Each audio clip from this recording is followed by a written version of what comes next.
So now I have the honor and privilege of introducing someone who I think has, for me personally, changed the course of not only my career, but I can say my entire life and my family's life. I think he's also changed the careers and the lives of many people in this room. Will everybody give me a round of applause for Mr. Mike Rother?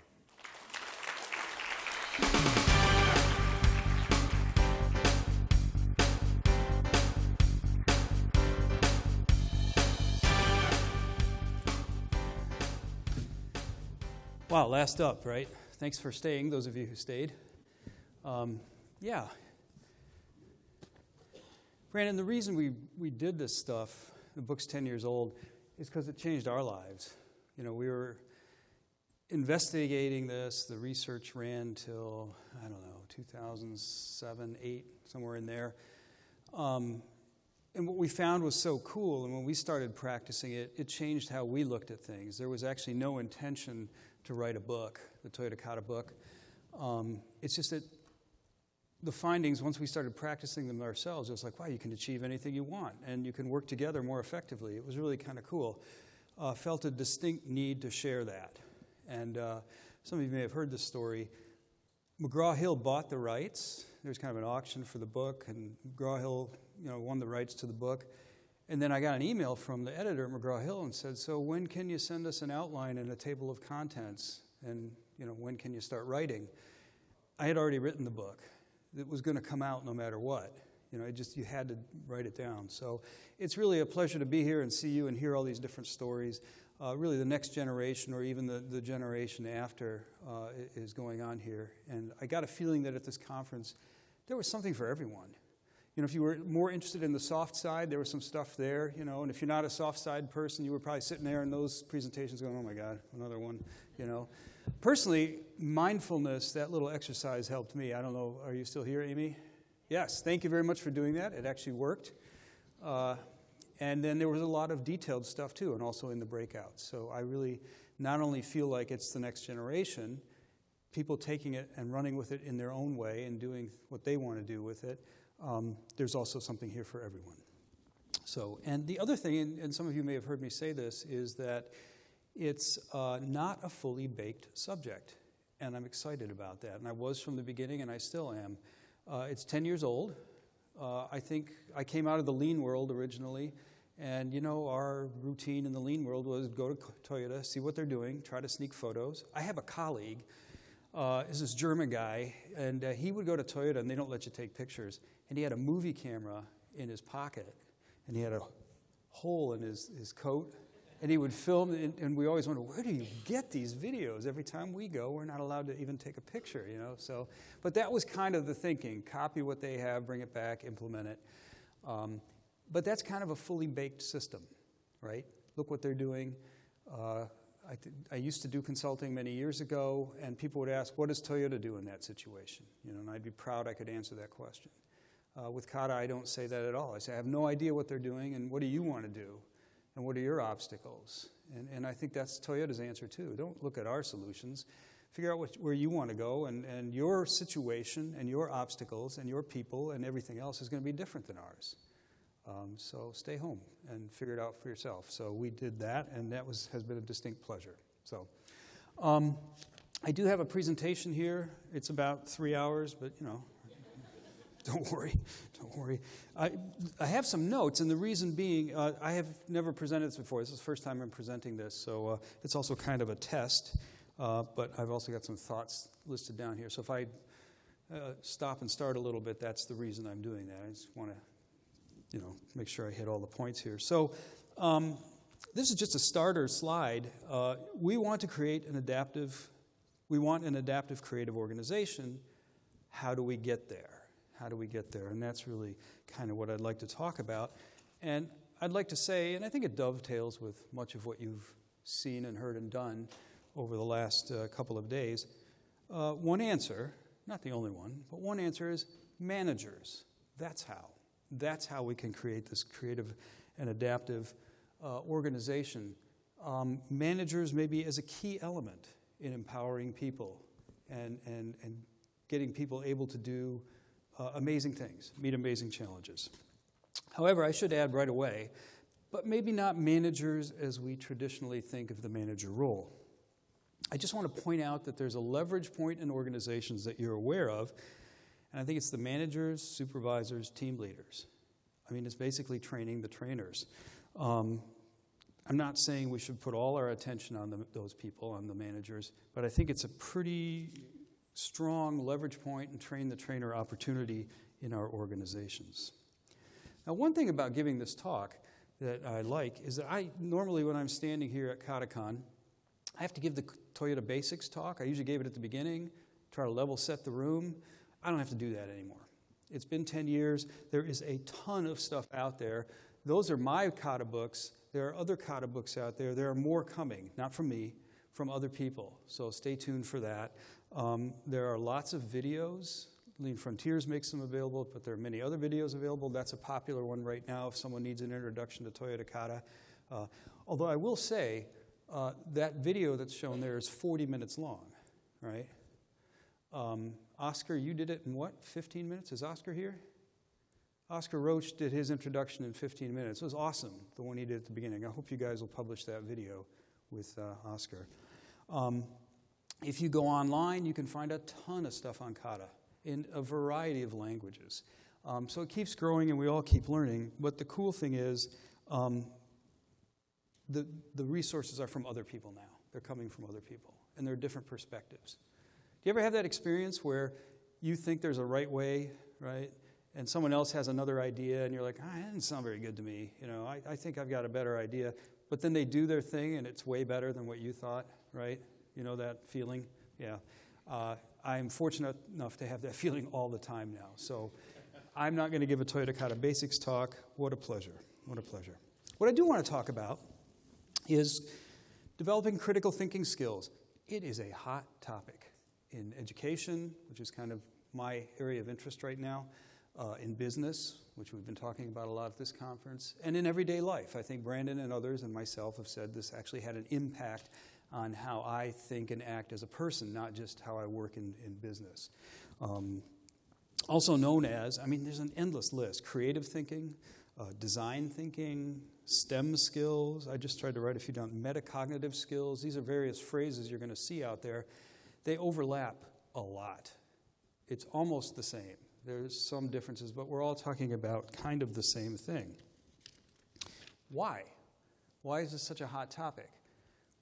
Well, you know the answer. Conditions seem more complex, less stable, and less predictable. This is that VUCA world some people talk about, right? I say seem more complex. I think they've always been complex, but I think it's a little more apparent these days. So complex situation means it's everything's interconnected. If I do something here, well, it's going to be affected by this. It's going to influence a lot of things that I can't see, and it's going to be influenced by a lot of things that I can't see, right? I think that complexity has already been there, but I think it's more apparent now. Maybe we're like closer together or something, you know, but the world is in that sense a little more complex. Less stable, changes are fast, changes are somewhat unpredictable, right? And in that environment, planning alone doesn't suffice. We can make a plan, and I think planning is important, but what's that famous quote from the military? No plan survives contact with the enemy, right? No plan survives contact with reality. And the other thing I like to say, some of you have seen this, you know, the day we make the plan for our journey, that's when we have the least amount of knowledge about how that journey is going to go. One day into the journey, you will already know more about how your journey is going to be or what you need to pay attention to. So it's kind of ironic that we make the plan at the point of least knowledge about the trip. Obviously, that plan just isn't going to suffice. So as a result, what we hear about is instead of centralized control, centralized organization, we hear about decentralization. That is empowerment of the brain power that's closer to the action. They have the information. They have situational awareness. They can adapt and adjust the quickest. We're hearing about, you know, instead of fixed structures, and this is particularly true, I think, in software. I don't know about other worlds. I'd be interested to hear. But in the software world, flowing structures, that teams actually get reshuffled as needed for the task. And that can happen within a few weeks, right? When I started working in the steel industry in Germany, you know, there was a protocol for how many windows you could have depending on how high you were in the organization. And that was a pretty important thing. People fought about that stuff. And then you were in that office for a long time until you moved up to an office with less people in it, more windows, until you finally got your own office with lots of windows and nobody else in your office. Meanwhile, in the world today, teams are getting reshuffled every 2, 3, 4 weeks or whatever. And finally, perhaps most important, instead of deciding our way forward, learning and adapting our way forward. In other words, having mindset and ability to navigate uncertainty. And the bottom one, obviously, hopefully obviously to you at this point too, the bottom one is what Toyota Kata addresses. That's what it's about here. I should define briefly, and I think of that bottom one as scientific thinking. You can call it something else. I'm fine with that. I like the word scientific thinking, although it does come with some baggage too, right? You start to think of professional scientists in a lab, and that's not really what I mean. What I mean by scientific thinking, this is a little bit long, I apologize. It's also on my Twitter feed if you want it.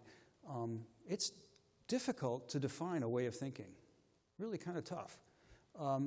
This is what I've come up with so far. Acknowledging that our comprehension is always incomplete and possibly wrong. That's a very healthy attitude. If you had told me that when I was 15, 18, 20, 25, 30, I would have said, no way. Power is knowing the answer. But the older you get, the more you realize, our comprehension is always incomplete and possibly wrong. We're never going to see full reality. Number two, assuming that answers will be found by test rather than just talking. So you make predictions and test them with experiments. I, probably like you, have been in a lot of meetings where you sit in the meeting talking about who had the picture of what's around the corner. I think that was you, right? Who had the picture of the road with looking around the corner? Oscar, okay. We can sit in the meeting room and talk about what might be around the corner, but that doesn't help at all. You got to go look, right? You got to try something. And finally, perhaps the most difficult one, appreciating that differences between a prediction and what actually happens can be a useful source of learning and adjustment. Now, we're all allowed to have that 90 seconds where we go, damn, I was wrong. It can't be right, right? But after those 90 seconds, the scientific thinker says, okay, I guess I was wrong. But those are the learning moments. Those of you who participated in the catapult exercise with Michael Lombard and myself, it was actually when the experiment went the way we expected, you sort of stand there and then you ask, what did we learn? You go, it worked. That's about all we learned, But when it didn't go right, all sorts of stuff came out. So it was very interesting. This mindset that's depicted here is what Toyota Kata tries to develop. And that's kind of the point of Toyota Kata. Toyota Kata is not forever. This mindset can be forever, and it can be a great friend as you try to navigate anything. Toyota Kata is just an assist to help you get there. Let's go a little further. So we talked about decentralization, flowing structures, and having a learning and adapting mindset, or if you will, scientific thinking. I'd like to propose that scientific thinking is a prerequisite for the other ones. Take flowing structures. If you're going to reshuffle teams, how effective it is if those teams have first practiced a way of working and working together.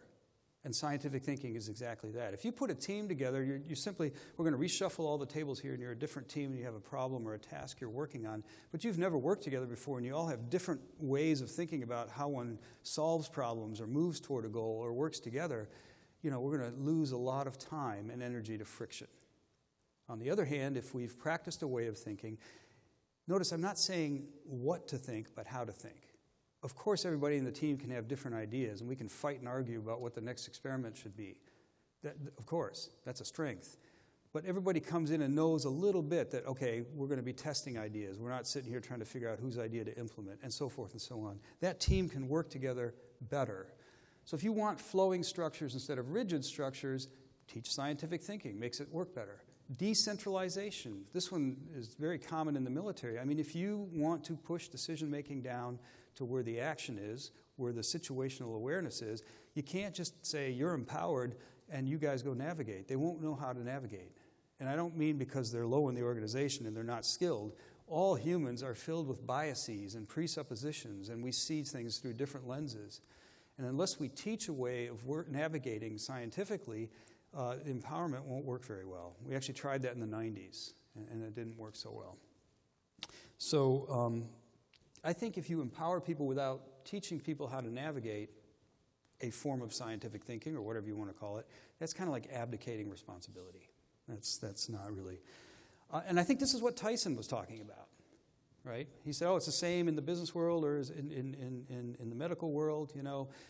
Teaching these skills, coaching these skills was a lot of what Tyson's presentation was about. So, how do you get everyone to think and work scientifically so you can decentralize your organization and give greater autonomy? There's a question. And that's really, I think, the underlying question to this conference. If you read the Toyota Kata book, there were 2 research questions. The first one is, what the heck is Toyota doing that we're not seeing? What is it in their management system that's invisible but that has an impact on their success, that makes them so successful? I think we answered that question to some extent. There's more to learn. The second question is the harder one. It's like, how can other organizations develop similar skills and capabilities? And that, ever since the book came out, that's been the question we've been working on. And that's what you guys are all working on, and that's why it's such a pleasure to be here. And that's what this is. How do you get everyone in your team, for example, to think and work scientifically so you can empower the team? Well, unfortunately, a little bit of bad news, right? Scientific thinking doesn't come naturally to us. And we have no, as I mentioned in past years, the University of Michigan is still working on the Men in Black flashy thingy. You just look at it and you get scientific thinking. We still haven't perfected it, sorry. You'll notice some of our Kata geeks are no longer with us. They were experimental people with that program. Sylvain, where are you? You want to be our next, you know the diagram. Scientific thinking is not our default mode. We have cognitive biases, which are really useful for fast reaction. If fast reaction is more important than deep understanding, you want to be biased. You know, ooh, there's a rustling in the bushes. I don't know what it is. I don't like it. I'm out of here, right? I'd rather be on the safe side, rather safe than sorry, right? We make all sorts of assumptions and jump to conclusions. This is the first year, a little confession here, this is the first year I haven't worked very much on this conference. The first 5 years, Lean Frontiers and we worked together pretty closely on putting this conference on. It was a real pleasure. At the end of last year, Dwayne and I looked at each other and almost simultaneously said, you should probably not play as much of a role next year. And it's like, I think it was almost simultaneous. And we were both kind of relieved that the other was thinking the same thing. And, so what am I thinking? I'm thinking, okay, I don't know how this conference is going to go. It could be, it was better. It was better than if I had been involved, So we make these assumptions and we jump to conclusions, and more often than not, they're wrong. So that's the kit we come with. In other words, this is an obstacle. What's up on the slide right now, that's an obstacle to developing scientific thinking and empowering your organization. And look, we can't help it. It's automatic, it's subconscious, and it is fast. That lady is floating in the air. But she's not, right? And I've seen this picture 30 times. And every time I flip to this slide, she's floating in the air. Your brain just does it automatically. So, it's scientific thinking is not our default mode. So what we found at Toyota, which is in the Toyota Kata book, is this scientific thinking pattern that gets practiced at Toyota as a countermeasure to that human jump to conclusions nature. Now, this model is not pinned up on the wall anywhere at Toyota. What researchers do is they study something, and if you look long enough, you start to see patterns. So we saw people behaving this way, thinking this way. But everybody had a slight variation on it. It's kind of what we were talking about earlier, Craig. There are lots of variations to this. But by and large, they seem to operate this way. But the important thing is, this is not a problem-solving method. It's a countermeasure to the natural human jump to conclusions nature, where if we practice this, we can start to develop scientific thinking. And I think what happens is you still jump to conclusions, but you notice yourself doing it. And maybe that's the best we can do, But if you notice yourself jumping to conclusions, that's already not bad. That's already not bad.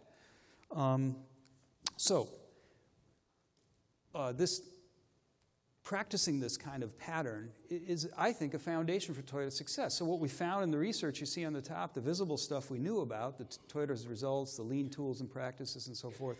But again, we had to go back that question. What is it that they're doing that we're not seeing, right? And underneath, we found this less visible stuff, a systematic scientific way of thinking and acting, which looks something like that, okay? And number 2, managers, underlined, teaching their people this way of thinking. So Toyota's developing people's thinking habits with managers doing the coaching. And they're doing that while working on real things. They're not in a room playing around with Legos. They do a little bit of that, just like we do. But then it's off to the real world. And maybe if you're a beginner, they're not going to ask you to do some gigantic challenge. But you know, you're going to actually be practicing on real things. I have, ever since we noticed that a decade ago, or over a decade ago, I found that particularly elegant to be practicing while you're working on real goals. And the goals can ratchet up as the skill set increases. Right? I think that's a pretty elegant way to go. So managers develop scientific thinking habits in their people through practices on real processes, goals, and problems. They're teaching their people how to think, as I mentioned, not what to think, in order to build greater adaptive and entrepreneurial, I think is a good word, capability or capacity in their organization. The more scientific thinking capability you can develop in your team, the greater the challenges your team can handle, the greater competitiveness you can have. It's not a touchy-feely thing, right? We're not doing this because it's happy and all that. It's really, we have goals we need to achieve, whether in our company or family, in society, wherever. But we can achieve almost anything if we manage ourselves a certain way. So why the managers, right? Well, number 1, they're there every day. It's literally just, half of life is showing up. And coaching, has to happen all the time. They're maybe the only ones who are there every day. It's not going to be the lean team. They can't be there every single day. Number 2, managers are already teaching, whether they know it or not, by virtue of the things they say and do. In all those interactions they have every day with people, they are teaching a way of thinking and acting. I don't know if they're aware of it or not, but they are. And it kind of begs the question, what do you want your managers to be teaching, right? Do you want to be teaching, wait for the manager to decide and tell you what to do, or what, right? In that sense, I think managers may be the primary actors who spread and perpetuate an organization's culture. And organizational culture does perpetuate itself, right? You come in, you practice the same thing every day, it kind of strengthens it. Pretty soon you got a superhighway in your brain for the way you guys approach problems and goals and so forth, and how we treat each other and how we work together as a group. Furthermore, as you know, managers are kind of the link between that challenge, between the strategic goals we have as an organization and sort of the execution level in the rest of the organization. They're the ones who tie that together, right? So I think you're looking at kind of a big lever in our organizations. But like any skill and habit, scientific thinking takes practice. It's no different. Music, sports, scientific thinking, whatever, it's going to take some practice. Most of acquiring scientific thinking comes from the process of applying it. Now, there we have it. Toyota practices with the manager as a coach on real processes. Most of acquiring scientific thinking comes from the process of actually applying it. Pretty cool, right? It's not going to make much sense to people until they've actually done it for a while. So, what kind of practice? Some of you have seen this slide from me before. It takes daily practice. The neuroscience is pretty crystal clear on this, and I heard the comment several times during the conference. If you practice, an hour or 2 once a week, that's not nearly as good as 20 minutes a day. Not nearly as good for developing new skills and habits. So the practicing needs to somehow get into normal daily work. Number 2, it takes coach practice, particularly at the beginning. We heard about the MEP centers and how they are regional and they can coach people in their region. That's a great resource. It was so nice to have that presentation from them and to have them be there. The coach provides corrective feedback, so you practice the right pattern, right? The coach ensures progressive practice. This is a little bit of the stuff that Billy Taylor was talking about yesterday at the beginning of the day. Progressive practice is not doing the same thing over and over again to keep you in that learning zone, that yellow zone there, right? Oh, you're pretty good at that now. I'd like you to stretch a little bit more. I'd like you to stretch a little bit more. We don't do that to ourselves. Sometimes we do. I was a busboy, one of my first jobs, and I liked being a busboy, And after 6 months of being a busboy, some waiter quit, and they said, we'd like you to be a waiter. It's like, oh my God, I don't want to be a waiter. you'll make more money, you get tips, but you see the waiters have all this responsibility. All I had to do was bring the cheese balls and water and take away the dirty dishes, That was great.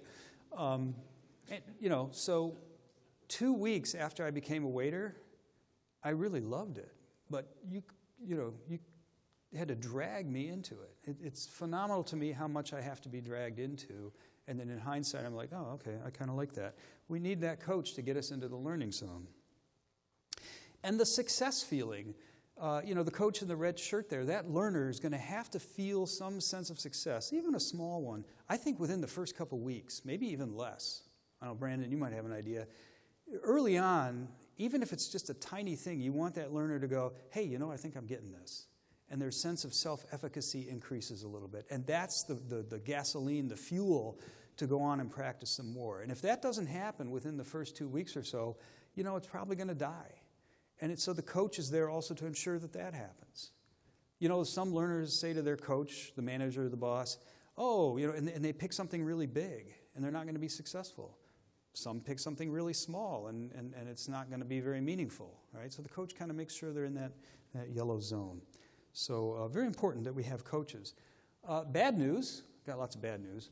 A limiting factor for creating scientific thinking, skill, mindset, and culture in an organization, in your team, is how many proficient coaches you have.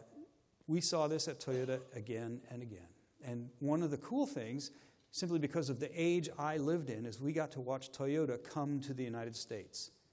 I was already a researcher when NUMMI happened, and when Georgetown happened, and all the other plants and the whole supply chain, and we got to watch what happened.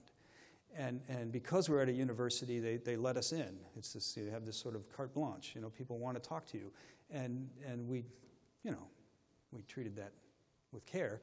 But what we saw is coordinators coming over from Japan first, right? To the NUMMI plant, and then coordinators coming over to the Kentucky plant, and they would coach, right? Eventually, they weren't having coordinators come over from Japan anymore, and we were like, oh, you're not doing that second coaching from Japan anymore? And they said, no, we have enough coaches in the USA now. We're taking people from, Georgetown and sending them to Indiana. Interesting. So, yes, we have no coaches is a problem. So the good news, managers are the leverage point. You don't need to train everyone. Train the trainers, train the managers. And by that I mean managers, supervisors, team leaders. And they turn around and they train their teams as part of normal daily work, right? So kind of what you want to see at events is maybe not so much the lean team coming. The lean team can come, but they're more like trainers for the managers. You really want those managers to be here and go, oh, geez, this is something I need to do. We have an obstacle. We have lots of obstacles. Are the managers even aware of this responsibility? A lot of times when you visit organizations, the responsibility for any sort of coaching or whatever is in a staff department. It's kind of a traditional lean approach, right? But again, they can't be there all the time, How does the manager learn? This is really a sticky wicket. This is a normal learning progression. You're aware of something, then eventually you can do it, and eventually you can teach it. Managers want to go right to the top one, but we've found no way around the middle one. You got to practice to do it, So if you got established managers, how are we going to get them through that progression? I think that's an obstacle. Not an insurmountable one, but I think it is an obstacle. And who coaches the manager? Yes, we have no coaches. Okay, well, who's going to coach these guys and make sure they practice right and they have progressive learning and they get a feeling of self-efficacy as they practice? Who's going to do that? And again, the MEP centers was one answer to that, but you also heard from a number of consultants here who do that kind of thing. Number one, a good place to start might be just to tell managers that the responsibility of imparting scientific thinking to the team members is their responsibility. They're teaching anyway, right? So what do we want them to teach? I think this could become a criteria for becoming a manager. How are your coaching skills? Well, we can't promote you yet. You've got to practice a little more. I think it may be coming. I'm not sure. It's hard to make predictions, especially about the future. Take NUMMI, for instance. How many are familiar with the NUMMI case? Yeah, it's very popular. There are articles out. Some of our colleagues wrote articles about NUMMI and so forth. And everybody talks about how cool it is that this was a closed GM plant. They had the worst wildcat striking workforce. And lo and behold, they hired back most of the workers, some 85% or something. They brought in a different product. They were making the Corolla and calling it the Nova, for those of you who are around then. And wow, within a year or 18 months, they were doing top quality, productivity, all that kind of thing. Great story. And there's all sorts of discussion about why that was. What nobody talks about is they did not rehire the managers. Very interesting, very interesting. Rumor has it they tried and it didn't work out, but I've never been able to get that on paper. So we'll leave that one as rumor. But they did not rehire the managers. Think about it. Basically, they hired new managers, often coming from fields that had nothing to do with automotive. They sent them over to Japan for, I think, about 3 weeks. They got this immersion into Toyota's way over there. And then they brought them back here, and they attached a coordinator, so-called coordinator to their side for one-on-one coaching for a good year or so. Does this show you how important Toyota thinks the middle managers are for creating and perpetuating their scientific thinking culture? Yeah, it's kind of a remarkable story. But, managers aren't going to think they need to practice. Like most of us, when we try to do something new, we're asked to do something new, look on the left-hand side of this graph.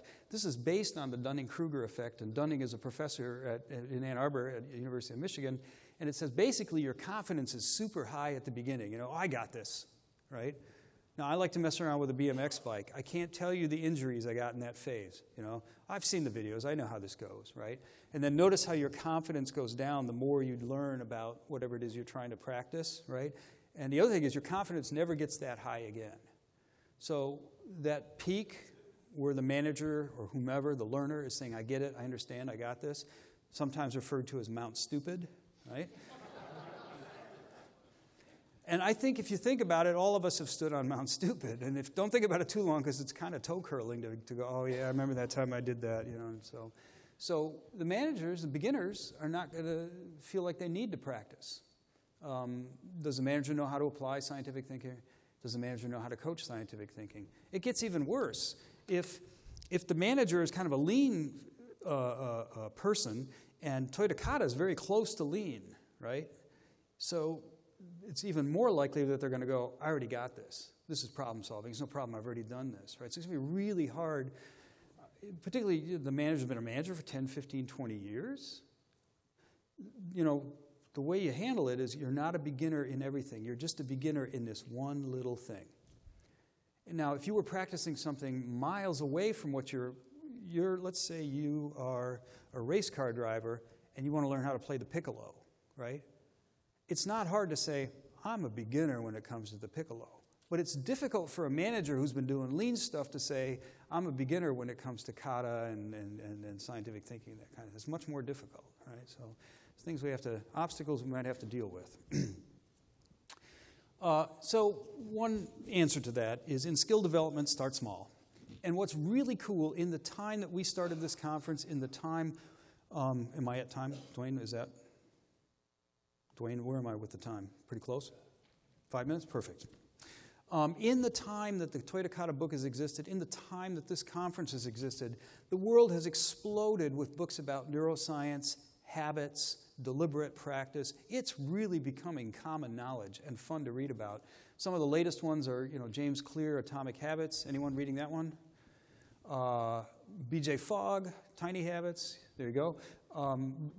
Charles Duhigg, that was out earlier. The Talent Code was one of the first ones I read. There's another guy who wrote this book called Mini Habits, which is kind of cool. He says, put your track shoes in your car. That's it. Do not run. Just put the shoes in the car. Yes, success, So self-efficacy already increasing, right? The cool thing is it's becoming popular knowledge, right? So starter kata, Toyota Kata, slots right in there perfectly. They're just building block practice routines to help you learn the fundamentals at the beginning. In our case, we're talking about practice routines or starter routines for scientific thinking and for coaching scientific thinking. But that's all it is. Good, the steps painted on the floor for the dancers. The book has 6 starter kata for the learner. They basically help you operationalize initial practice of scientific thinking. And we got lots of examples of how people are doing it differently, building on it. It was Melissa Christman, right? Are you still here? There you are. I really enjoyed your presentation and talking about, hey, Paul Akers does 2-second lean. And what you didn't do is what we used to do in the past, the pendulum swings. Well, we tried that kata thing or that 2-second lean thing. That didn't work. Now we're going to go over here. You said, well, why don't we just combine it and make it our own? And that's what I mean by these aren't fully baked subjects. There's room, they're Play-Doh for you guys. And then we want to hear from you at this conference what you did with that Play-Doh. So these are just some starter kata to help you start practicing scientific thinking, but eventually you'll develop your own way. I thought when you said, Melissa, we don't start with that, we work them up to the starter kata and eventually it's really cool, really cool. And it's the same with the starter kata for the coach. We only really have 2 starter kata for the coach in the book, but it's the same thing. It's just to help you get started practicing coaching, particularly if the manager is going to be resistant or doesn't think they need to practice or whatever. It helps you scale up transfer of skill and mindset. That's what kata are. Kata have been used for centuries. There's a book, Kata and the Transmission of Knowledge. He talks about the Greek phalanx, right? That's that fighting formation. They're kind of in a square or a rectangle, and they have the shields all the way. They're holding their shields. It looks like a turtle, right? And they have these really long spears, and they hold them up, and then as they get close to the enemy, the spears are dropped, and I'll leave the rest up to your imagination. But at the time, the Greek phalanx was like undefeatable. They just wiped out everything they came across. Now imagine you have, I don't know how many soldiers are in a phalanx, maybe 40. How do you do that? How do you get them all to operate as a coordinated team? Well, they practice basic routines, if this, then that, and so forth. So kata practice goes back, practicing small routines. So, we got a bunch of modern books here, we just haven't found the Greek Tiny Habits book. It's probably in, what's the town where Mount Vesuvius? Pompeii, right? In Pompeii, somewhere. They're going to find the Tiny Habits book in Pompeii. Here's how you do the Greek phalanx. It's like, so especially helpful, especially useful, kata, when you want to create a shared culture. Everyone starts with the same basics, right? But you can build from there. You can do whatever you want and develop your own style. And, in talking about the manager, I like the picture in the lower left-hand corner here.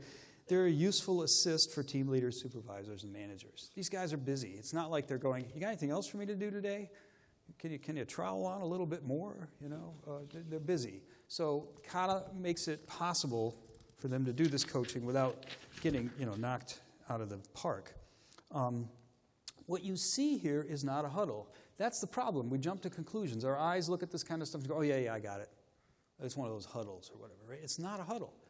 This is beginner practice in scientific thinking using starter kata. It's a 20-minute practice session to develop patterns of thinking in the learner and in the coach. It's just starter practice. And what you will see over time is that a lot of this kind of disappears, and this practice will take place in a number of settings.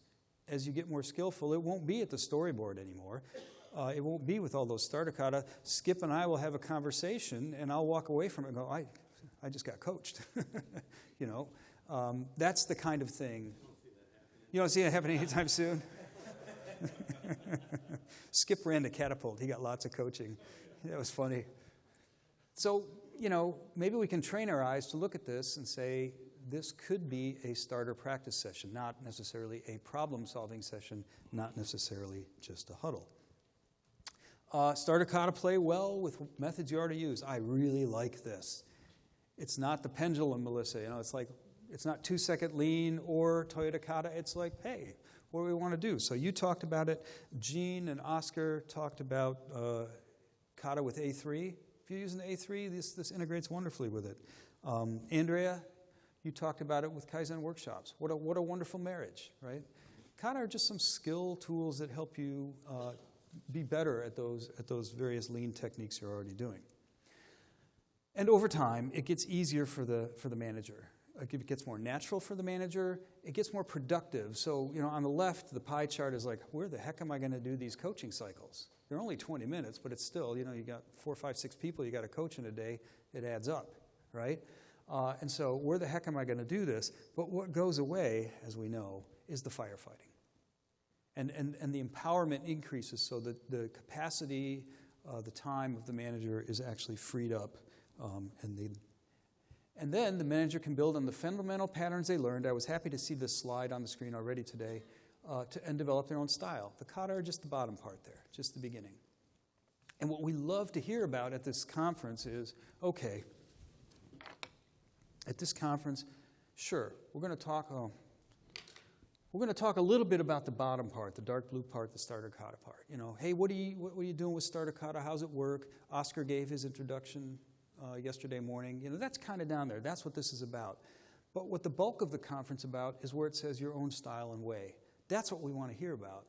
And that allows everyone here to go home with some ideas they got from someone else. Well, they're working on the same thing, but they're doing it a little bit differently. They have a slightly different style. Hey, you know that 2-second lean combination, that's kind of cool. Hey, you know, putting that into our Kaizen workshops, that might actually work. And on and on and on. And I hope those are the kinds of things that you were able to take home from this conference. But more than that, when you get the email from Lean Frontiers saying, what are you doing, or we heard you're doing something, how would you like to present up here? We hope that you will respond to that and say, yes, I'd like to. You can say we're not ready, we'll come next year. That's fine. But I don't know if you noticed it or not, but the number of people that came up on the stage, this conference has established a tradition of having people from the community host the conference. I don't host the conference. Dwayne doesn't host the conference. You guys host the conference. Did you notice how every presenter was preceded by someone else just to introduce the presenter? That's done on purpose, to get more of you up here and people seeing you. And so next year, when you get the call, sounds kind of religious, doesn't it? Can you do some kind of voice thing when you, hello, comrade. Anyway, that's what this is about. So we hope you took something with you in that sense and possibly shared in the conversations between the presentations. But we want to hear from you about what you're learning. And as you can see, it's not all about what's going well. I'm tired, we're all tired of the Lean conference where the first slide is our Lean journey and this is, what we did. But you guys are talking about what's working and what's not working, right? And how you're able to bring people in and to energize the teams. So, how do you end a thing like this? You can change the world. I wrote the Toyota Kata book because the stuff was so cool. It was so cool what we could achieve that we wanted to share it. And I remember sitting at the dining room table with my wife saying, what's the best way to share this? And we said, okay, where do people develop their habits? And I think we acquire a lot of our thinking habits where we work. A lot of the way we think and do things comes from where we work. It spills over into our private life. It spills over into the rest of life. But heck, you're spending 8-9 hours a day at a place, 5 days a week, 6 days a week. Those habits spill over. It's not like you can turn them off when you leave work. So we wrote the book about business. We didn't write a self-help book. We wrote a business book because I think it's kind of like a Trojan horse. Organizations may be the biggest classroom in the world, and the managers are the teachers in that classroom. So if we can approach the managers and get them to be these kinds of coaches in whatever style you like, you can change the world. And we'd love to hear about how you're changing the world at KataCon6 next year.